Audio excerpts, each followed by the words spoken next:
nervoso, divertido ter que entrar aqui de novo na TV Tambaú. Nos conhecemos no passe de mágica, a alquimia se realizou, se fechou. É engraçado, eu sempre digo que todas as vezes que eu vou estrear alguma coisa eu fico muito nervoso, eu perco a noção de se vai dar certo ou não. Então a gente fica muito nervoso como vai acontecer.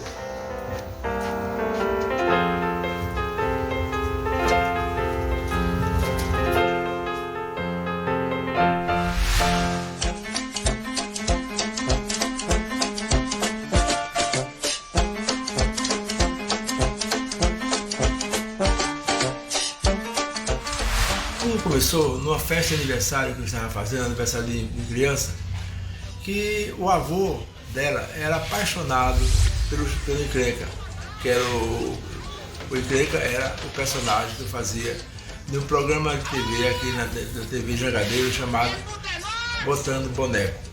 E o seu Encrenca era o velho, que contracenava com a dona Cremilda, que é a atriz Iramina Serra. Pois bem, conversa vai, ele perguntou se eu topava ter um programa semelhante em outro estado. Claro, qual? Em João Pessoa, na Paraíba, nós temos uma emissora de TV Tambaú, que na época transmitiu o sinal da TV Manchete. Bom, claro que eu topei. Diante dessa fórmula, como é sabido que o Ceará é um celeiro de humoristas, a gente importou o projeto pioneiro na Paraíba de um programa de humor, que não é fácil você fazer humor com denúncias e política na época. Uma semana depois eu estava em João Pessoa conversando com o Paulo Monteiro, que era o diretor superintendente da TV Tambaú na época. Bom, ele também era cearense e conhecia o programa e gostava do programa. Bom, então nós começamos a pensar como realizar. O programa ia ser semelhante ao daqui que eu diria, semelhante ao programa do Ceará, só que mudava algumas coisas referente ao Chibata, que por sinal foi um nome que eu peguei de um personagem, de um mamulengo popular, do Ginu. O nome era seu Chibata, era um velho ranzinza, gostava de fazer confusão, reclamava de tudo, enfim, era um cara assim que era o Chibata. Eu achei perfeito esse perfil do personagem para o nosso programa. E sem esquecer da bola batida, a gente chama toque de bola no termo de futebol, com o fiel escudeiro Edilson Alves, meu grande amigo, o Filó. O convite para fazer a Hora do Chibata surgiu, eu ainda estava fazendo a universidade, estava cursando licenciatura em Educação Artística. E também, lógico, já fazia teatro, já fazia parte do grupo de teatro Agitada Gangue, já fazia parte da companhia, na época, Companhia Paraibana de Comédia, hoje Trupe de Humor da Paraíba, da Retado Produções Artísticas. E existia um jornalista na própria TV chamado Jacinto, esqueci o sobrenome dele agora, e Jacinto conhecia meu trabalho, a minha vida artística na cidade. Quando o Augusto Bonequeiro propôs fazer o programa A Hora do Chibata em João Pessoa, ele pedia a indicação de um ator. E aí o Jacinto, que conhecia o fato de trabalhar na redação do jornalismo da TV Tambaú, passava muitas matérias, né, de teatro, enfim, dos artistas da cidade. E Jacinto acompanhava o meu trabalho. E aí ele me indica para Augusto, para eu conversar com Augusto, conversar com a TV, para fazer parte do programa. E aí foi meu primeiro contato. Foi conhecer Augusto Bonequeiro, foi conhecer o programa, né, de que se tratava o programa Hora do Chibata e que personagem eu iria fazer. Nos conhecemos no passe de mágica, a alquimia se realizou, se fechou e nós criamos a dupla Chibata e Filó, Augusto Bonequeiro e Edilson Alves. Pilolinho, Pilorão, eu tô cheirando, pedindo pra ela sentir as fragrâncias do perfume. Filó, afaste o perfume da minha bilola, por favor. Quando Augusto me apresenta o personagem, o Filó, com todas as características, né, que vocês, para quem assistiu, acompanhou a história do programa, era um personagem afeminado, era um personagem com duplo sentido de ser ou não ser afeminado, jovem, né? Eu tinha que fazer um personagem jovem. Na época ele deveria ter 16 anos e seria o empregado, né, o auxiliar do mercadinho do Chibata, do seu Salomão Chibata, que era o dono do mercadinho. E aí eu disse, Augusto, deixa eu fazer uma outra proposta, deixa eu fazer um outro personagem, um personagem que eu já fazia dentro do grupo da Agitada Gangue, mas era pelo meu receio, o medo de passar por uma experiência nova que até então eu não conhecia, que era a televisão. E o fato de já estar construído esse personagem, isso me ajudaria, acreditava eu, e me ajudaria na composição do personagem. Aí ele disse, não. Quando eu falei das características do Baltazar, que era super machão, meio cafuçu, feio e tal, eu disse, não. Quem tem que ser machão, feio, bruto, chato, é o Chibata. Eu quero exatamente um personagem para fazer o contraponto. Um personagem doce, meigo, suave. Aí eu disse, então tá. Então vamos lá, vou compor Filó. Tínhamos que saber que boneco iria ser o seu Chibata. Eu tenho um acervo, eu sempre tive um acervo muito grande de boneco. Atualmente eu tenho mais ou menos uns 100, na época eu tinha até um pouco mais. E tínhamos um acervo também de bonecos de marote, esse tipo de, chama-se marote, a técnica desse tipo de boneco. Quando eu fui construir seu Chibata, que Augusto, nós já trabalhávamos juntos, eu e Augusto Bonequeiro, desde 81 que a gente trabalhava juntos. E como eu sempre gostei muito da parte de construção e me especializei com esses bonecos para televisão, para teatro, para ópera, então Augusto me chamou para fazer esse boneco. Chibata. Tinha esse boneco que não tinha personagem, que ele se montou perfeito dentro do perfil que eu queria. Então eu fiz ele com essas sobrancelhas assim, mais em V, para dar esse tom mais austero, né? Essa testa grande, de sabiência, de saber tudo, de inteligência. Era um personagem caricato e naquela época, 94 a 98, 99 eu acho, tudo podia dentro de um respeito ao telespectador. Então eu fui beber numa fonte, né? Todos nós atores precisamos criar, buscar, pesquisar o personagem. E aí eu fui no programa dos Trapalhões. Na época, eu sempre gostei muito dos Trapalhões, mesmo na minha infância. Mas tinha um personagem que me chamava muita atenção e que eu gostava muito, que era o Zacarias. Era aquele personagem que todos os outros 3 Trapalhões perguntavam, né? Qual é a de Zacarias? Zacarias é ou não é? Enfim, aquela coisa sempre em cima do muro. E aí, como o personagem, o Filó exigia isso, eu fui na fonte do Zacarias, li muito, vi muito mais programas dos Trapalhões que eu já via para criar o Filó. E aí, baseado no Zacarias, eu criei aquele personagem com os 3 jeitos, com aquela risada. E aí surgiu a hora do Chibata. O Chibata já tinha seu Salomão Chibata criado por ele e eu criei o Filó. Agora, para ir para João Pessoa toda semana gravar, porque o programa tinha que ter um ar de... seria um programa diário. E tinha que ter assuntos mais ou menos quentes, que as pessoas ficassem... não apenas do humor, mas que falasse sobre o social, da cidade, do estado, do país e do mundo. Tem que estar toda semana em João Pessoa, toda segunda-feira. O programa A Hora do Chibata, de início ele era gravado aqui no Estúdio 2, estacionamento aqui da TV Tambaú.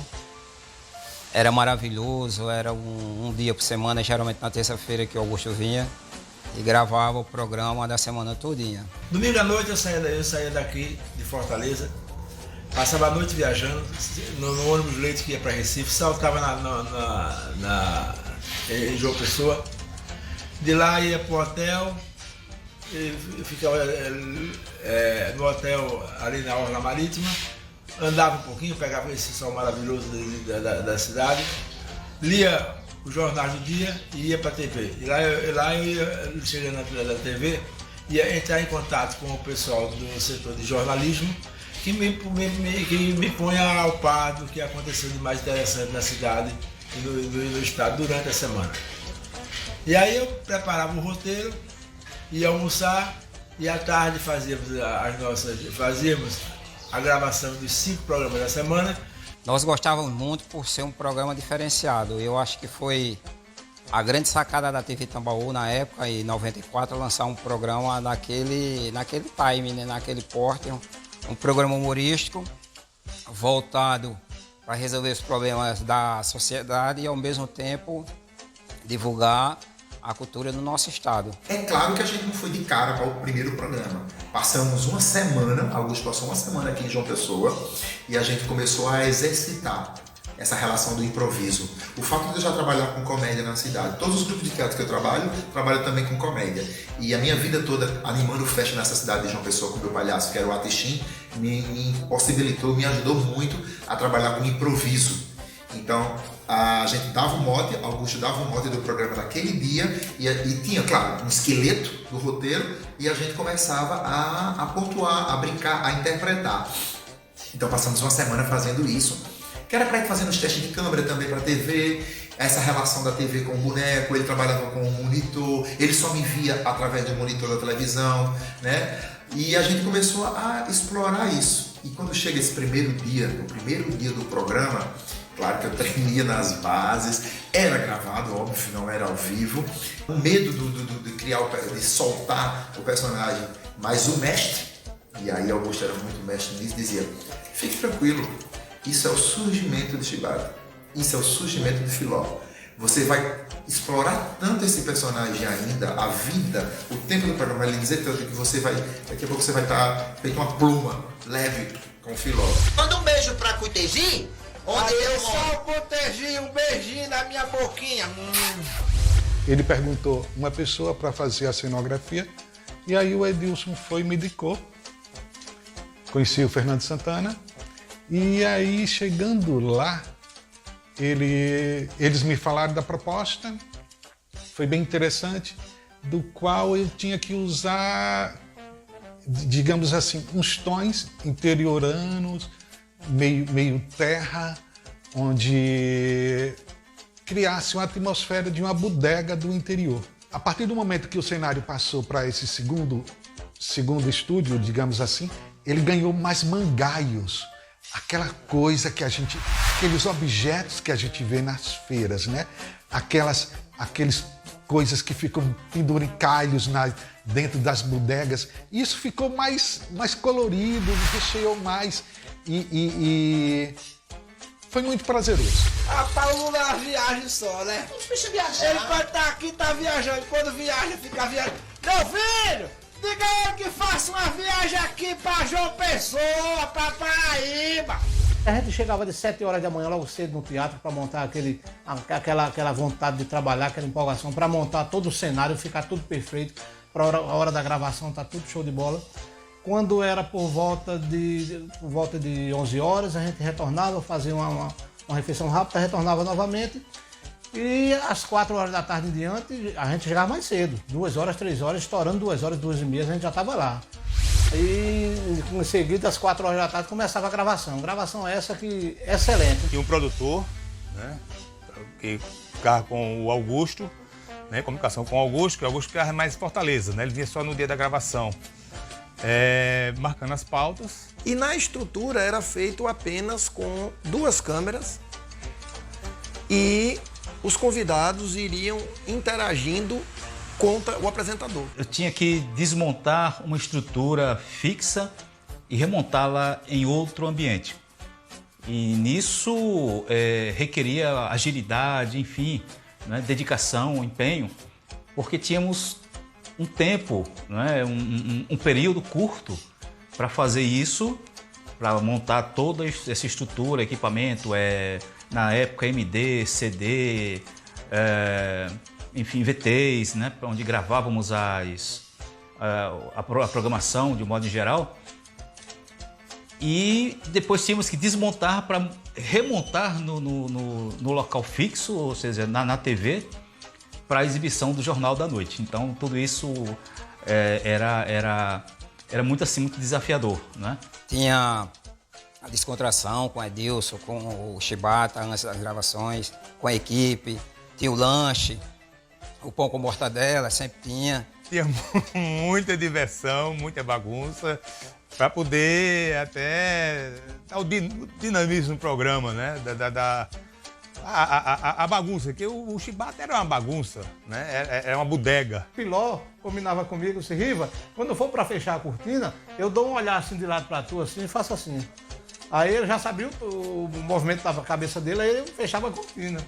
E teve um dia que a cortina travou, aí terminou o programa, Filó. Até o próximo, pessoal, até o próximo programa. Aí eu fazia assim para o Filó, e o Filó fazia pra mim, eu fazia assim, aí o Filó disse, fecha a cortina. Aí eu disse, travou, aí todo mundo caiu da gargalhada, e para. Aí parou a gravação. E o Filó disse, eu pensei que tu tava dizendo que não ia fechar, e eu dizendo que fechasse. Aí veio quem vai participar do programa Chibata, além do Filó, lógico. Nós dávamos ênfase aos artistas, preferencialmente, mas vinha todo tipo de gente. As atrações vinham de todos os lugares, até de estados vizinhos. Tamanho buchicho que era participar da Hora do Chibata. E bandas, e artistas solo, e mágico, e todo mundo que ia apresentar, ficava ali sentado, todo mundo assistindo tudo, participando, e era muito bacana, muito gostoso. Zelava muito pela qualidade do programa. É um programa que eu acho que era o único na Paraíba, até hoje, que nenhuma banda tocava playback. Ele não permitia o playback.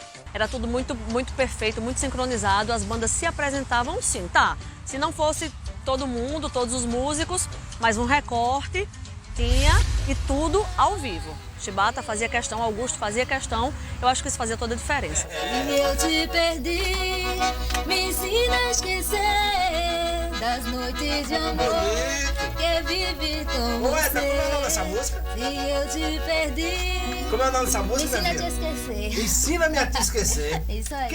A sintonia da equipe que fazia o Chibata, até hoje eu acho impressionante. Porque nós não ensaiávamos, era tudo feito no improviso, na boa vontade, na alegria de participar, de fazer o programa. Você tinha de roteiro a abertura e o encerramento. O meio era colhido pelo que o convidado pudesse devolver. Tinha algumas coisas que eu pegava ele de propósito, de surpresa. Às vezes ele estava entrevistando uma pessoa que eu via que o rendimento da entrevista não era legal. Eu entrava, eu ia para dentro do cenário e começava a fazer zoada lá dentro. Soltava coisas que fizesse barulho, que estrondasse. E é óbvio que aí, inteligentemente, eu, Augusto, tirava proveito disso. Tá fazendo o que aí, filão? Eu disse, eu tô matando um rato. É um rato gigante que apareceu por aqui. Não tinha nada disso no roteiro, não tinha nada disso. Dos personagens, das pessoas, dos artistas que participaram do programa do Chibata, tinha figuras impagáveis como a Bilzinha, a Mudinha. Aliás, o Pastorinho Profano era assim... toda vez que apareceu, era um sucesso de audiência e de riso. E eu sou da paz, viu?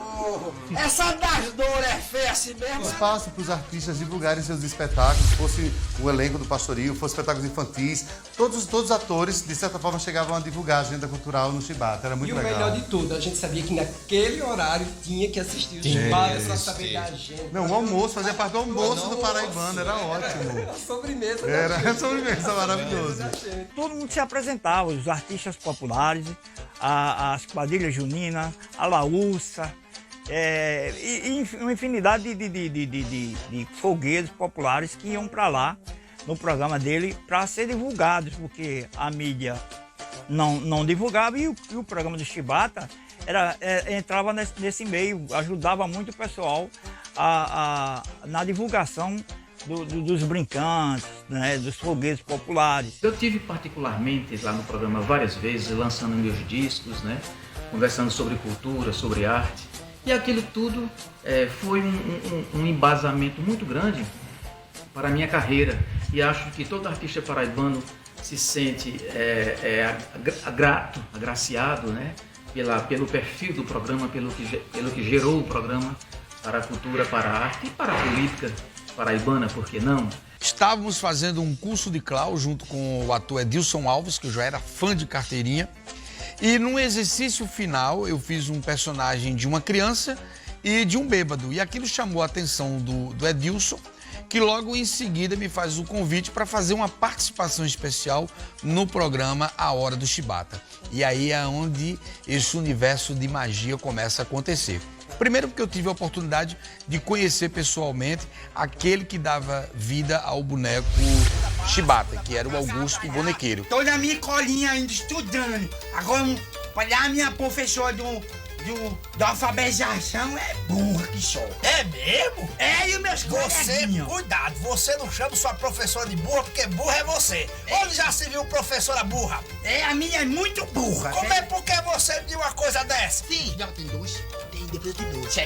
Porque ela não responde, nem tira minhas dúvidas. Eu já tô ficando traumatizado, né? A tia Pureza era uma mulher elegante, bem forte, bonitona, toda exagerada na maquiagem, no seu figurino. Era uma personagem muito alegre. Olha, só tem um probleminha, Chico. Você sempre tem probleminhas pra eu resolver. Claro, uma pessoa inteligente como você. Muitas graças. Mas o meu problema agora, Chiba, é com este bendito imposto de renda. Aliás, você me lembrou bem, hoje é 29. A gente só tem até amanhã pra declarar o imposto de renda. Eu já tô com o meu disquete aqui no ponto. Ah, Chiba, foi exatamente isso que eu vim ver aqui com você. Eu queria que você me ajudasse a fazer o meu. Mas, minha filha, você não precisa. Claro que eu preciso. Quanto é que você ganha? Sim. O ano passado, quanto é que você ganhou? Eu ganhava um salário por mês, né, Chiba? Peraí, deixa eu ver. Um salário mínimo. Multiplicado por 12 dá igual... Não, R$1.200 você está isenta. Ah, é? Não precisa declarar. Foram vários episódios super divertidos e, assim, as pessoas, o público em geral, se apaixonou por todas as personagens. Você é doida? Você tá pensando certo. que eu sou doida? Não, Chiba, você tá certo. Fundo de investimento, Pureza. Hã? É o quê? Fundos de investimento, Pureza. Peraí, me deixa fora disso. Não, você tá dentro. Não, Chiba, Dentro. você disse que eu era dependente, agora eu sou fundo de investimento. Minha querida, você é minha dependente, mas é onde eu coloco os meus investimentos. Uma mulher que tem um fundo como você tem que servir pra investir. Olha aqui, Chiba. Se você estiver pensando que vai me usar como fundo de investimento, você pode tirar o cavalinho da chuva, viu? Porque o meu fundo não vai servir de investimento pra ninguém, viu? Não. Considere fundo perdido. Me aguarde. E até hoje, né, é lembrado nas ruas. Eu me lembro que quando eu passo, as pessoas pedem para lembrar o Bidoda, para lembrar o Baby Gordurinha. Então, assim, o talento do Augusto, o talento do Edilson Alves foram muito importantes para que aqueles personagens que estavam chegando ali dessem muito certo e surtisse efeito. Havia uma química muito boa. E eu confesso que nessa experiência eu saí ganhando, porque aprendi muito ao lado do Augusto Bonequeiro e do ator, que eu sempre fui fã e até hoje sou, Edilson Alves. O telefone, quando o seu Salomão Chibata pegava aquele telefone para ligar, seja para um político, seja para um artista, já ligou até para Bin Laden, já ligou até para o presidente dos Estados Unidos. Enfim, a imaginação das pessoas em acreditar que aquilo era real, que ele falava com Bin Laden, que ele falava com Obama, que ele falava, na época, os presidentes da República do Brasil. Enfim, passamos com Lula, ele falou várias vezes. Era fantástico, porque e todo mundo acreditava. Crente que ele estava falando com uma personalidade de verdade. E é lógico que o meu personagem, Filó, só alimentava tudo isso, dava mais escada, muito mais escada para que as pessoas continuassem a acreditar nisso. E eu tirava uma onda também. Quando ele pegava aquele telefone e discava, já se sabia que vinha muita esculhambação, que vinha cobrança, que vinha o escracho. Comigo, Filó, você é o que é que eu tô fazendo, Filó? Deixa eu ver aqui uma coisa. Alô? É da Petrobras? É? Meu nego, que história é essa que vocês estão dizendo que índio não pode ser funcionário da Petrobras? E todo mundo gostava, mesmo aqueles que eram citados, os políticos, eles gostavam porque era uma propaganda cair na boca do Chibata, era bom e era ruim. Era bom porque todo mundo ficava sabendo, e era ruim porque todo mundo ficava sabendo os mutredos que o Chibata falava. Batia aquelas teclas que era a marca dele, ele teclando no celular com aquela mão dura dele que não movia os dedos e alô, seu prefeito, e aquele buraco? Aí pronto, aí fazia aquela... Aí era só chutar pro gol. E as coisas eram resolvidas por telefone fixo. E você ligava para a pessoa, como um bodegueiro dizia, ó, tô com um pendura seu aqui. Venha pagar, senão eu vou botar você no SPC, que antes não era SPC, então você botava o nome do cara no caderno. Para vocês terem ideia da repercussão que o Chibata tinha ali junto à comunidade, nós chegamos a bater a Globo em alguns períodos em audiência. Eu não sei se era química.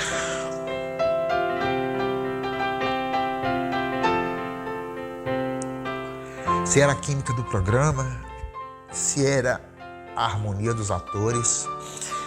Eu costumo dizer que é o conjunto de tudo. Todos esses anos que o programa passou na TV Tambaú, a gente sempre trabalhou com pessoas que gostavam do Chibata. A gente via a paixão dos profissionais da TV Tambaú pelo programa. Até hoje eu digo a todo mundo que me pergunta e me para na rua: por que o Chibata não volta? Eu digo porque foi naquele tempo. Era preciso acontecer naquele tempo, com aquelas pessoas, com aquela equipe e com aqueles convidados. E o segredo sempre foi: vocês gostavam de assistir e a gente amava fazer. Então acho que era a química perfeita para isso.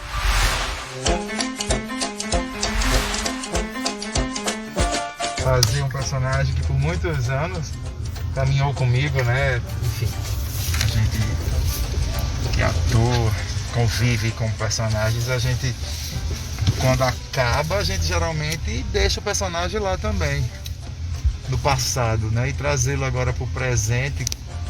Então acho que vai ser no mínimo inusitado, diferente, prazeroso, divertido.